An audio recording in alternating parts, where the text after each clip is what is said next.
Well, hi there. I'm Diana Montford, and I just looked to the wrong camera. Anyway, I'm Diana Montford, the world's first transgender television journalist.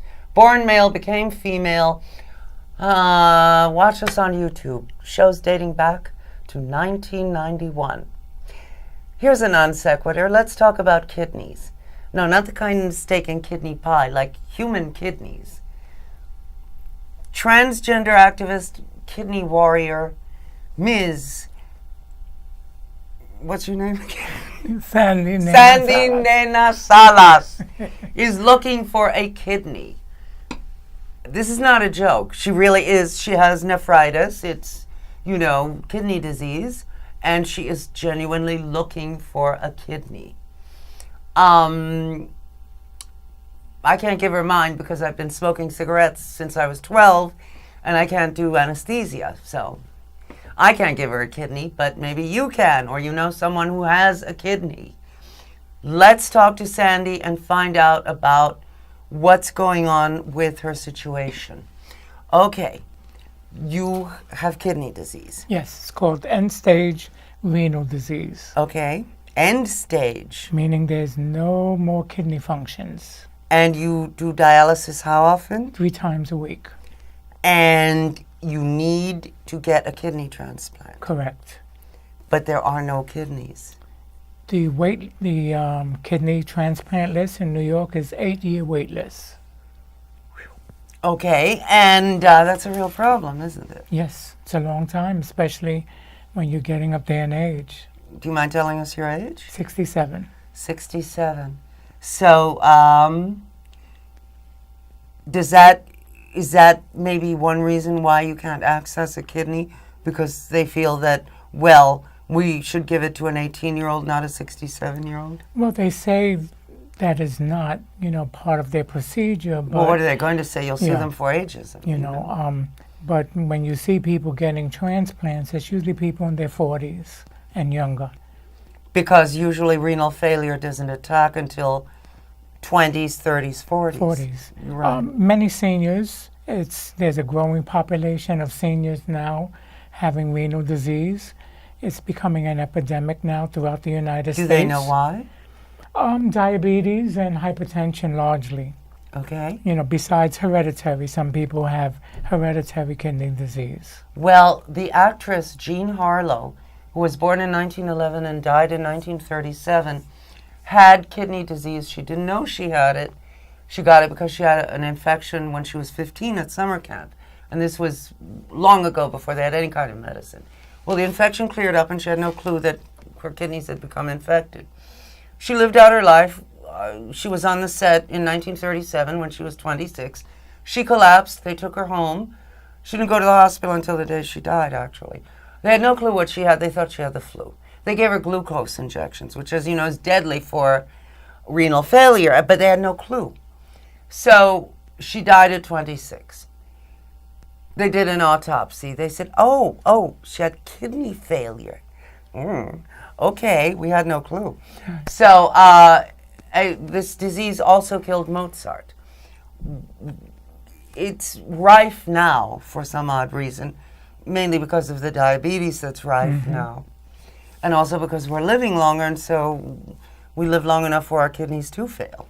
And the food that's out there now. It's bad? It's very bad. Everywhere, especially in certain neighborhoods, is fast food. Right, sure. And fast food with all the preservatives, salt. But it's delicious. Salt is an enemy for those with hypertension. Oh, dear. And it causes kidney failure. So no more Big Macs or... No more Big Macs, no more Quarter Pounders. I love the Quarter Pounder. Not even KFC. Oh, Burger King is my favorite. Okay. I like that much better than Mickey D's. And Mickey D's is going to send me a dirty I like letter. Wendy's better. Oh, lucky you, because I can't find a Wendy's. Yeah. Although, Shake Shack. Hello. Oh, Shake Shack, To yes. die. And Five Guys. Have you tried Five Guys? No, I haven't tried. Oh.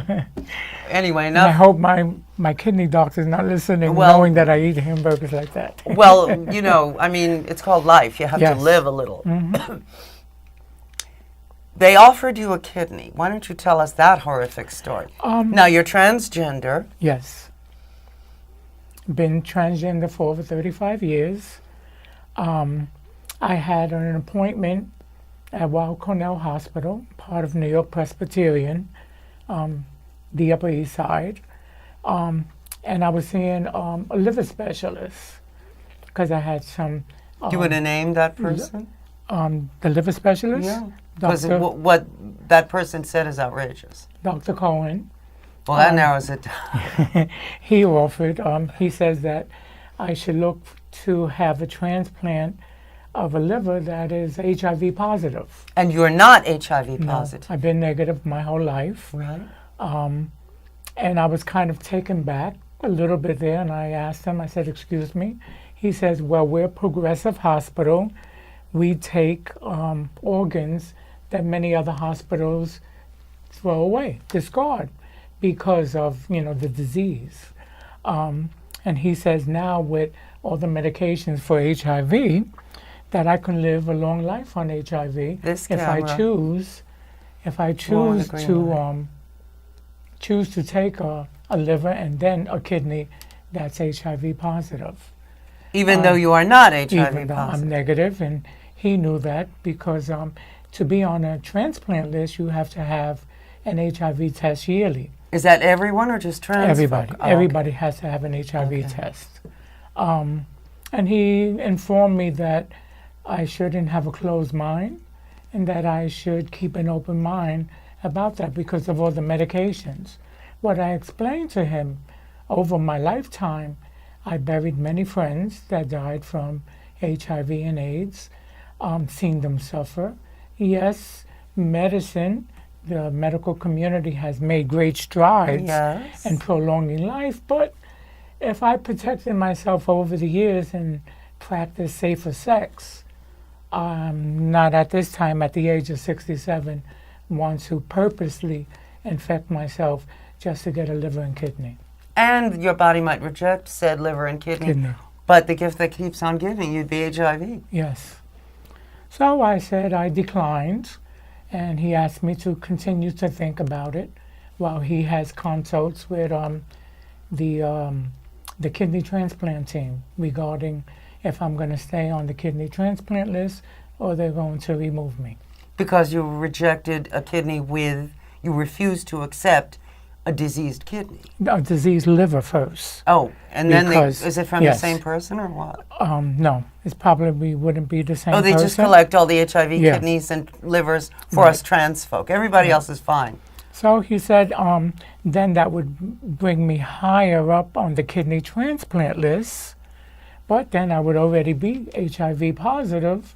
So because I'll be HIV positive, then I can get a HIV kidney. That's like saying free trip on the Titanic and you're 5 people away from the lifeboat. And the lifeboat is full. Yes, and it's going away. How good a swimmer are you? I mean, I'm laughing, now, but it was very serious. I went home very upset. I made a number of phone calls. It was 50-50. I had some friends that said, well, it's your life. You should consider it. No, you should not. And the other half That's of ridiculous. my friends said, do not. Do not. Do not That's do insane.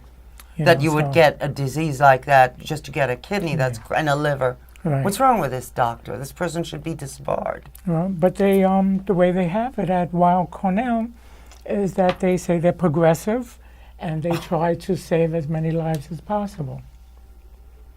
So I declined. And hopefully I'm putting out, the word that anyone who's interested, you would have to be blood type A or blood type O in order to possibly be considered for a donor for me.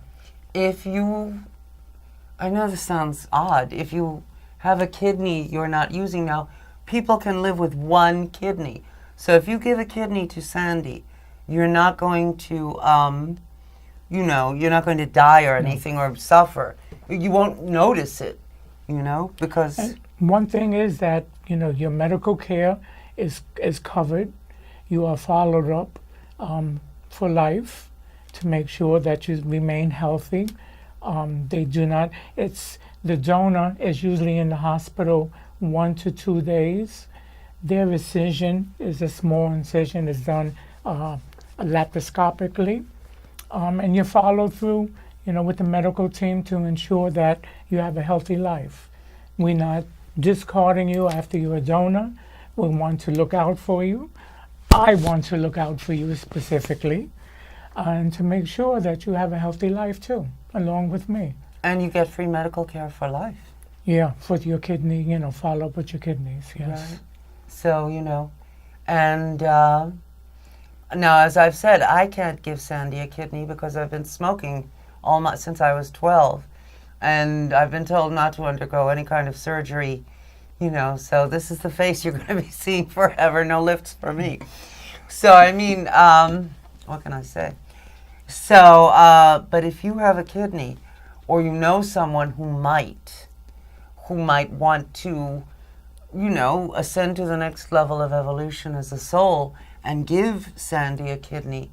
And Sandy aside from the problems with her kidney, she is in perfect health. So it won't be wasted. You won't give her a kidney and then she drops dead 3 months later. I mean, she's slated for a long, long life if she gets a kidney. So it's not like you're throwing it away. And what did you do when you worked? You're retired now. For 29 years, I worked for the City of New York. The first 10 years in the Department of Social Services, where I did what is called face-to-face recertification for public assistance, food stamps, and Medicaid. I moved up the line, and then my last 19 years, I was a child protective supervisor with ACS, which is a city agency. So obviously this is a person who has protected children, who has granted welfare to people who need it, food stamps, the whole deal. This is a really worthwhile person. This is, And I was also a union rep for 20 years, fighting for everybody's rights at the job, LGBT rights, discrimination. Like a shop steward, right? Yeah. We call it a union rep, but it's a shop steward for many unions. Yeah, cool. Very cool. Super cool, in fact. So, what will happen if you don't get a kidney? Well, it all depends on how your body deals with dialysis. You can live a year to 10 years on dialysis. But as you get older, the chances of getting a stroke while on dialysis, because dialysis is not only cleaning out your blood, it's removing all the fluid out of your system. And that pulling out and that pumping causes a great strain on your heart. Mm-hmm. My heart is in good condition because we have to go through a stringent testing in order to be on the transplant list. Cardio, stress tests, we have to have CT scans. Frankly, to make sure that it's worth it to give you a kidney. Yes, and make sure that you can survive the operation, because it's many hours, the operation.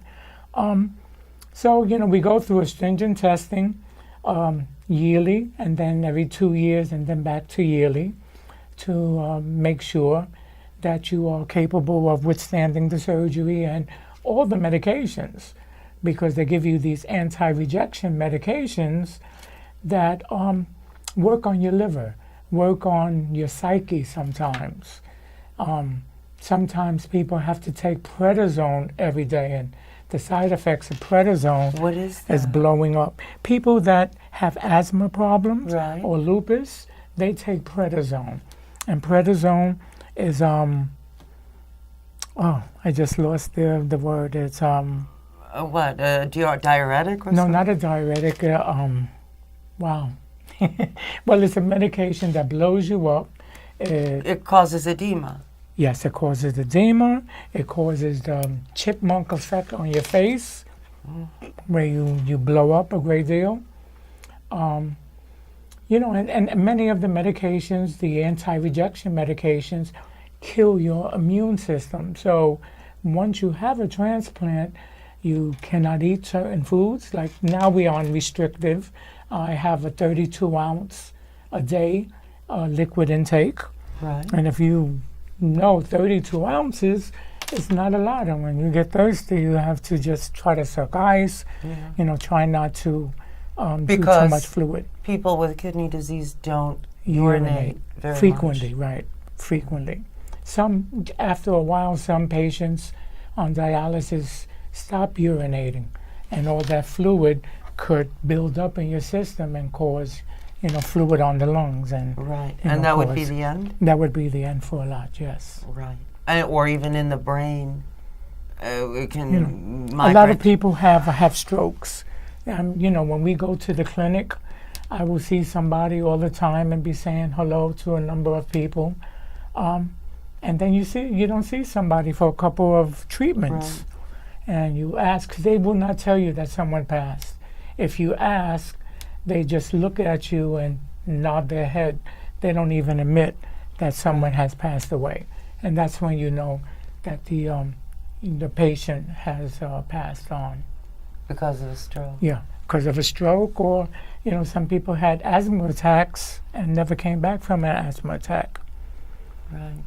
Because breathing is difficult sometimes when you, for instance, I do 3.5 hours, 3 days a week.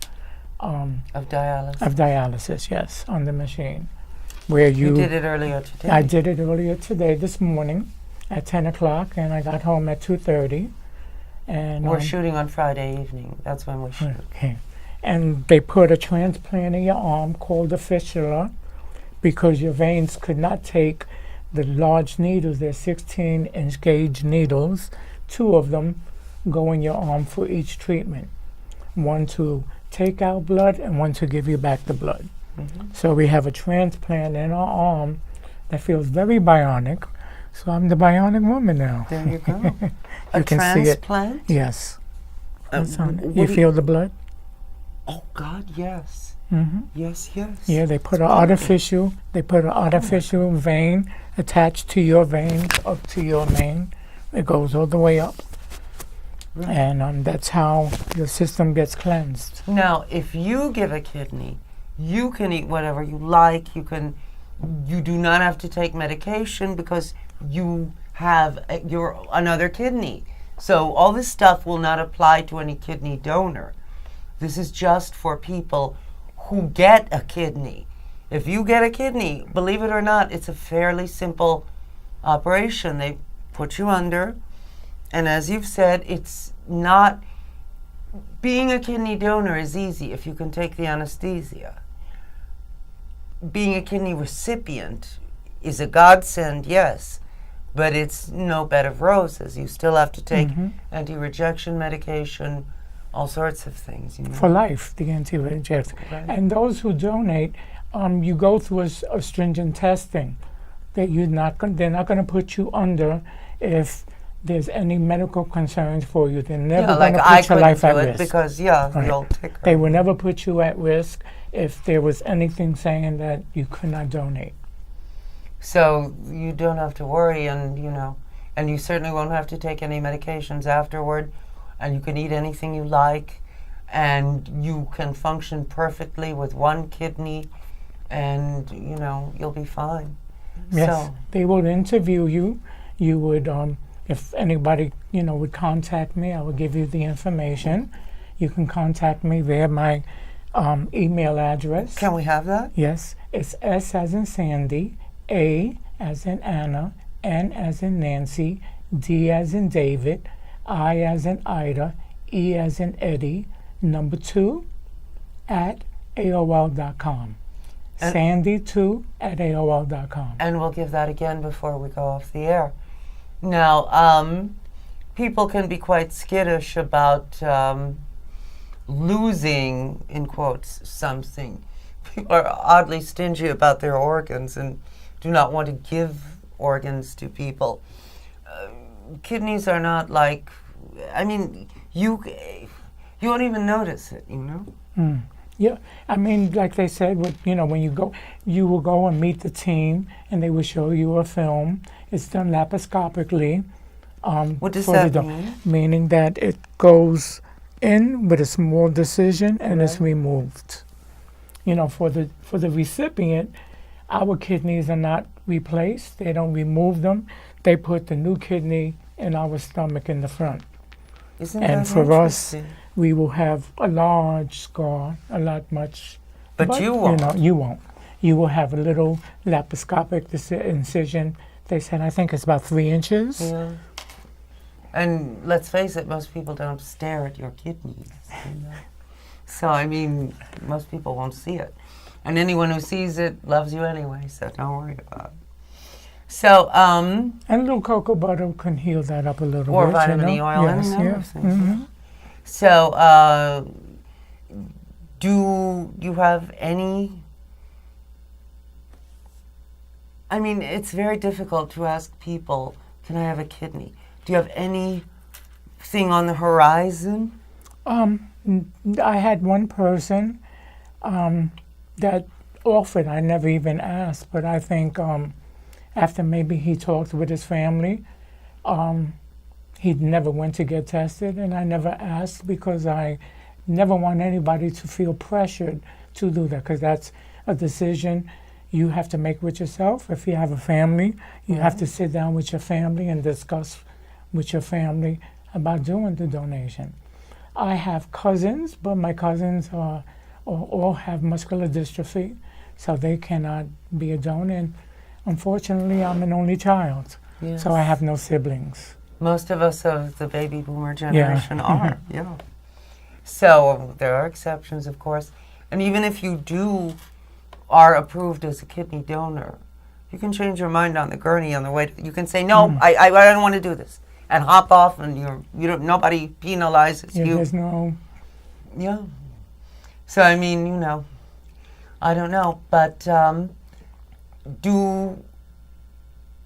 can they not make an artificial kidney? Well, the University of California, there's testing on artificial kidneys at this time. But with my understanding, with the literature I read, they're about 2 years away from starting a human, trial. And to top it all off, they have to iron out the bugs, so to speak, once they are testing. But we have to understand, the dialysis industry is a big money-making industry. So you're going to have, just like pharma, with drugs and, all this back and forth.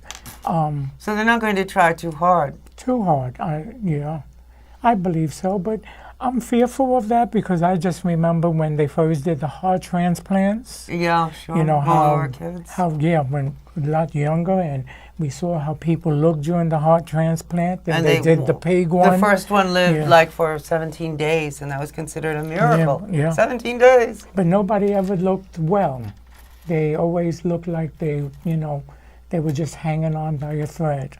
That's not living. That's not what no. Sandy wants. And that's not what she will get.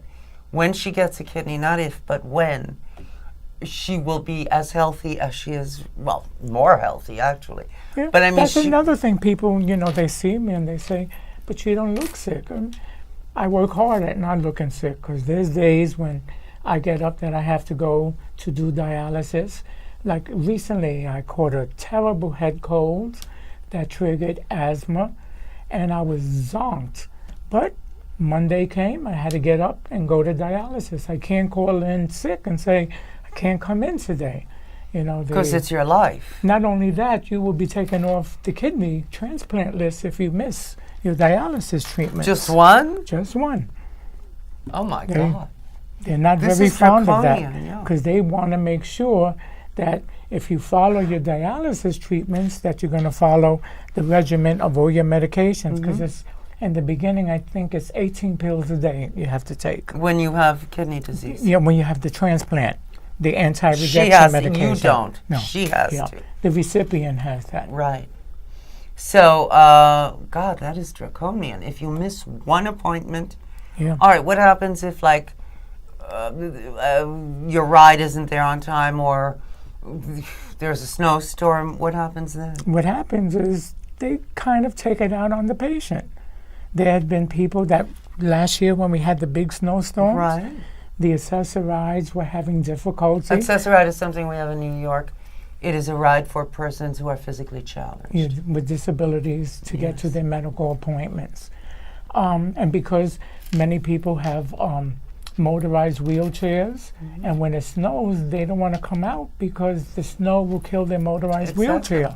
So if you are to arrive at 10 o'clock for your treatment and get there at 11:30, they don't do the full treatment for you. They do whatever time you have left on treatment. And that's not good for you because you still have all that toxics in your system. Right. So being late, transportation issues. And no excuses. Emergencies Weather happen. doesn't matter. September 11th doesn't matter. Whatever happens. I remember one day there was a problem in my building with electricity. The electricity was out in the morning before my alarm. Right. My alarm didn't ring. And I turned around and I'm like, wait, I feel like I should be up. And I saw it very daylight. I get up at 6:30 in the morning and it's still dark in the winter. Right. I got up. It was 8 o'clock. And what time was your appointment? I usually leave at 8:30 to, get Did to you the make clinic. it? I have never taken a shower, blown out my hair, put a little bead on the face, a little makeup on the face, and got there by 8:45. Good for you. Good for you. Anyway, you sound I like wish an I could do actress. that all that time. Really. But sometimes you have to get up at, not to do this show, but if you're an actor, you have to get up at 5 o'clock in the morning. 3 o'clock in the morning. Sometimes, yes. yeah. I was an extra for a while. Oh, so I you learned, know, yes. Oh. So I've never been an extra, but I've never been a star either, so there you go. But, well, I'm your star. Yes. Mwah. But anyway, if you have a kidney for Sandy, now, if she gets a kidney and it's not a match, she can trade that for a kidney that is a match. Well, I would have to be on that program for what they call transference, cross transference. Weill Cornell has it, but they haven't discussed it with me, to participate in that part of the program. So if you have a kidney, contact Sandy. Give your email again. Yes. You would have to be blood type A or 0 only. We have 50 seconds. And my email address is Sandi, SANDIE, 2, at AOL.com. And at that time, I can give you all the telephone numbers to call Weill Cornell to set up an appointment. Okay. And remember, it's a minor incision. You do have to, they will test you to see if you can take anesthesia, but you will be fine. It's the kidney recipient who has to take medications. You will be fine. Anyway, my guest has been transgender kidney warrior Sandi Nena Salas. I'm Diana Montford. This has been the Diana Montford Show. I love you a lot. Even if no one else loves you, I love you. And if you have a kidney or know of someone, give it to Sandy, please. Love you a lot. See you next time. Okay, that was it. Now I take another break so I can